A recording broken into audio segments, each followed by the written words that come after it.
So this is lesson 7.2 in trigonometry, called the ambiguous case of the law of sines. And what we're going to do is we're going to look at some triangles that have possible answers and some that don't. When you're given a triangle, like this first one they have in the example, for some reason my camera isn't working. Let's try it again.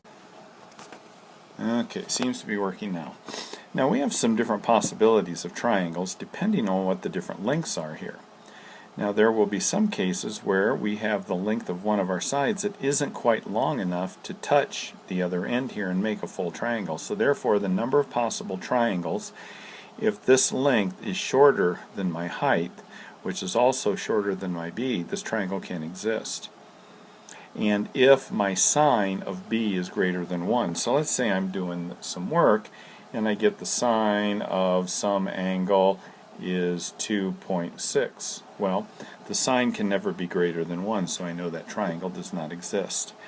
Alright, so looking down at the next one, if the sine of my angle is 1, then that angle has to be a 90-degree angle. The sine of a 90-degree angle is 1.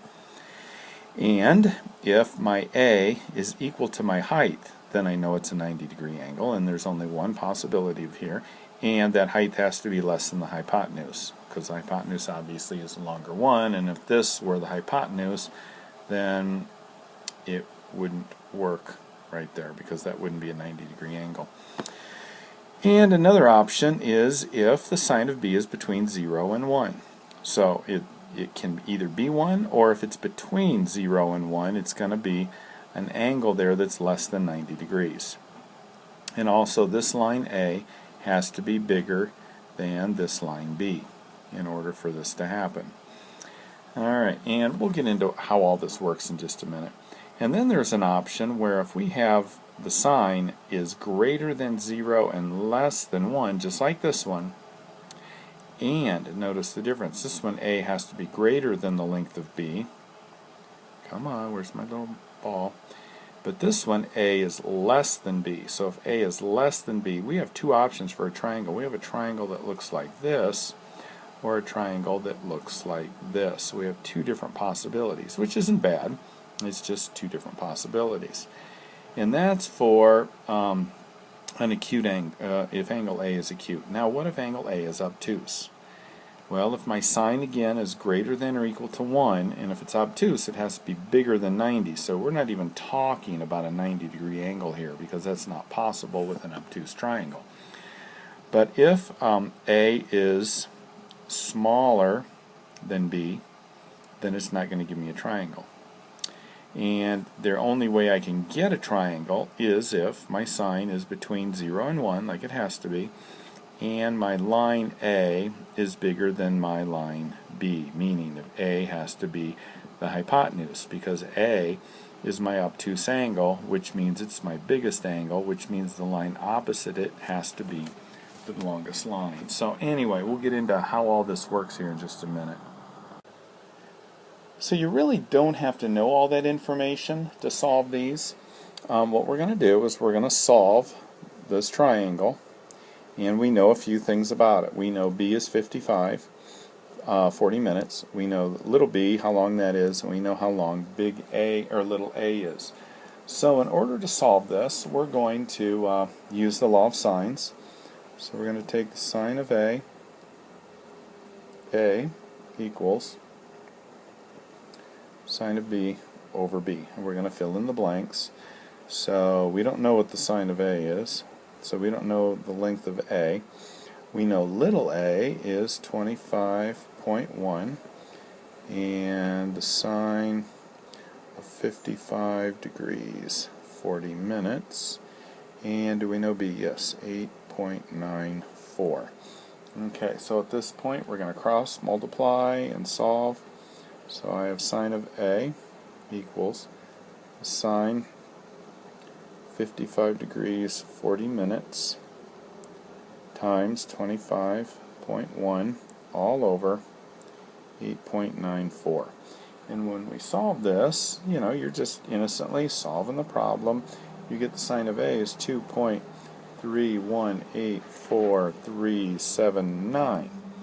Okay, and you're thinking, oh, got the answer. That wasn't so bad. Now, if you take the arc sine of 2.3184, etc., etc., you will get an error because there is not a sine that is larger than 1. 1 is a right angle, and anything larger than that doesn't exist. So when you get the sine of an angle and it's bigger than 1, you know that it does not exist. It'll be a triangle that kind of looks like that. The length of this one isn't long enough to connect, so obviously it's not a triangle. So let's look at the next one. Okay, here we go with example 2. So we're going to use the law of sines again because we're going to try to find angle B, because we have a big A and a little b. So let's go ahead and sine of A over A equals sine B over B. Let's fill in the blanks.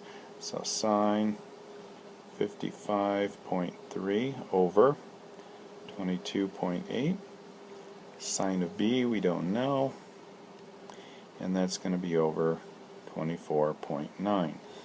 We do our cross multiplying and we get sine of B equals, that doesn't look like a B, sine of 55.3 times 24.9 all over 22.8. And when we solve that, we get sine of B is 0.8979. Well, that is possible. That gives us a chance to find the sine. So now if I take my handy-dandy little calculator and I put in 0.8979 and I take the arc sine of that, I get 64-degree angle, which sounds all well and good, but supplementary angles also have the same sine. So that means a 116-degree angle also satisfies that. If you take the sine of 64 and also take the sine of 116, and if you add those two together you get 180, you will get the same sine.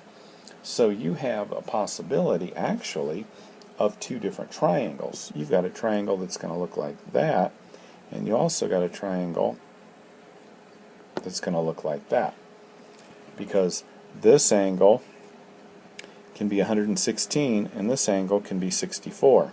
In these two angles here, well, this angle here is the 55.3 and this is 55.3. So we know this angle and we know this angle, and we are given this side, and we were also given side A, which is this one here. So this length and this length could be the same. This length and this length can be the same. The only difference is these are shorter. So we've got an angle like that, or basically an angle like that. As long as this length right here is the same as this length, it's going to work. We have two different possible triangles there. So don't mistakenly think that you only have one answer. And finally, we have example 3 where we only have one triangle, and I'm just going to follow along what they have here in the book. They give us this angle and they give us two sides. So they give me the opposite side to the angle. So if I've got this triangle, they've given me A and they've given me that A, and I don't have that, I don't have that, and I don't have angle C, but I do have little c. Okay, so what I've been given, let's do this in red.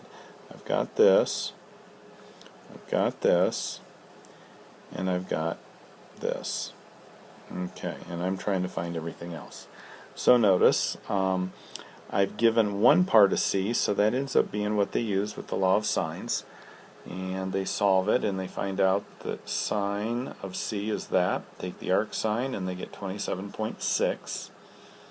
Okay, now this is where you run into a little bit of trouble. There is another angle that has the sine that's the same, and that's a 152.4 degree angle. Problem is, if we were to take these two angles here and add them up, we get an angle, or we get a measurement greater than 180, and we haven't even added the third angle. And remember, if you add the angles of a triangle together, you get 180.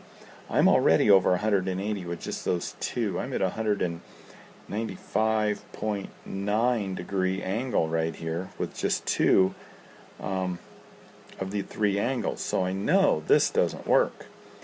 But this could work, because when I add it to the 43.5, I still have room to add angle B to that before I hit 180. So that's one of the ways to tell whether there's one answer or two answers when your sign is less than 1, is add the angles together and see if it's even possible.